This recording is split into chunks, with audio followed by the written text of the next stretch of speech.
coup, pour la plupart des gens, faire Avignon c'est surtout un challenge, bien choisir les spectacles qu'on va aller voir. Alors il y a des gens pour qui c'est hyper facile de choisir. C'est quand même pas compliqué, hein. Il n'y a pas 12 000 spectacles dans le IN, tu peux aller en voir 2-3 par jour, tu as une brochure, c'est hyper bien expliqué. Donc voilà, tu regardes, tu as tes dates, tu as le nom des spectacles. Et par exemple la journée 1, je te survivrai, donc a priori on peut survivre au spectacle du IN. Oui c'est vrai, mais ça c'est dans le IN. Et effectivement il n'y a pas 12 000 possibilités, il y en a seulement 1400. Oui, vous m'avez bien entendu, le Festival of d'Avignon, c'est 1400 spectacles qui se jouent tous les jours. 1400 spectacles qui se jouent tous les jours. 1400 spectacles tous les jours. 1400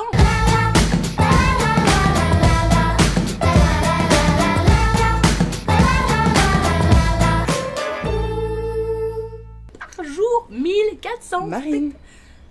Oui, pardon. Non mais c'est vrai que du coup quand tu dois en choisir seulement un, ça fout un peu la pression.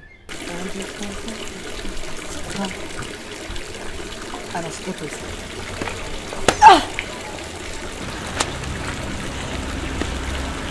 Finalement, je vais prendre le 50-50. Très bon choix. Bah oui, maintenant tu dois choisir entre seulement 700 spectacles, ça va être beaucoup plus simple. Souvent, les gens choisissent d'aller voir un spectacle parce qu'une affiche leur a tapé dans l'œil. Ah, c'est bien ça.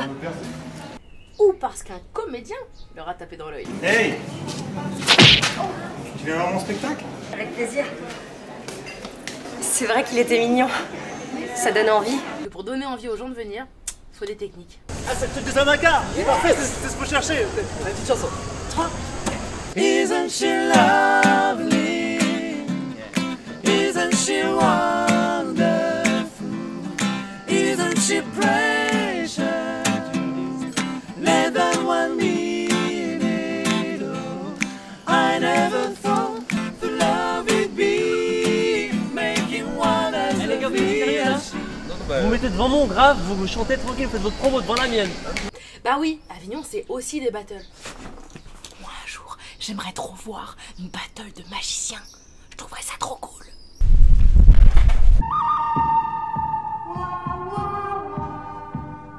Toi ici, Olicard. Ouais, Marty. Et tu sais qu'Avignon est pas assez grand pour deux magiciens.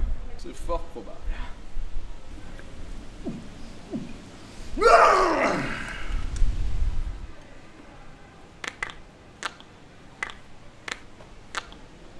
Non mais ça aussi, hein, je peux le faire. Hein. Je savais que t'allais le faire. Tu sais, moi je suis mentaliste, je savais que t'allais faire ça, ok? Moi je fais ce que je veux. Hein. Si je veux, je peux me téléporter à Londres, hein, ça va. Hein. Eh bah chiche. Maintenant?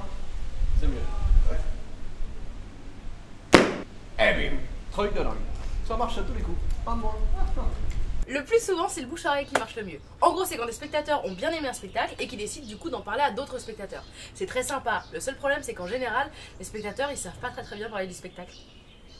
Hier, j'ai été voir une nana, la Marine Busson, voilà c'est ça. Et tu vois, elle allume des bougies là sur le truc, et ça fait un éclairage. Et puis alors, en plus, elle a mis une bande son avec NTM là, le mec, tu sais, la Volkswagen là, tu vois. Et alors derrière, elle a mis des petits trucs, des petits mobiles là qui bougent tout le temps. Je suis persuadée que c'est du Calder. À un moment donné, elle dit, tu vois, elle est au milieu du truc, comme ça, elle est comme ça là, tu vois. Et puis elle fait, je l'aime là. Et alors là, mais tout le monde était, mais c'est le du spectacle, ça. C'est vachement bien, c'est vachement bien. C'est très très drôle, bon. Les professionnels du spectacle, aussi, ils pratiquent le bouche-oreille. C'est juste que eux, ils parlent pas vraiment des mêmes trucs. Marine Boisson, oui, bah, Marine Boisson, elle a rempli Gerson, hein, elle a rempli Gerson, elle a cartonné chez Mathilde à Nantes. Donc il y a des gens qui la programment, hein. Moi je peux pas passer pour un con, je pense qu'il faut la programmer. Et puis, alors j'ai une petite anecdote, Florence Foresti, elle a perdu tous ses festivals, enfin elle en a gagné un, et Marine, elle en a gagné un. Donc moi je pense qu'il faut la programmer. Mais aller voir des pièces qu'on n'aime pas, c'est un risque à prendre. Et c'est aussi ça le charme d'Avignon. C'est vrai, des fois tu vois des trucs nuls, et puis des fois tu vois des perles. Un peu comme le moment où j'ai vu mon t-shirt, je me suis dit, waouh, c'est une perle. Je veux dire, une perle qui brille dans la nuit, mais une perle quand même, hein, c'est ça que... Enfin, en tout cas, allez voir des pièces. Parce que parfois, vous vivrez des moments magiques. Et rien que pour ça, ça vaut le coup de se lancer. Isn't you lovely? Yeah. Isn't you wonderful? Come on. What you want is what it be. All right. You want is so wonderful. Clap your hands, everybody.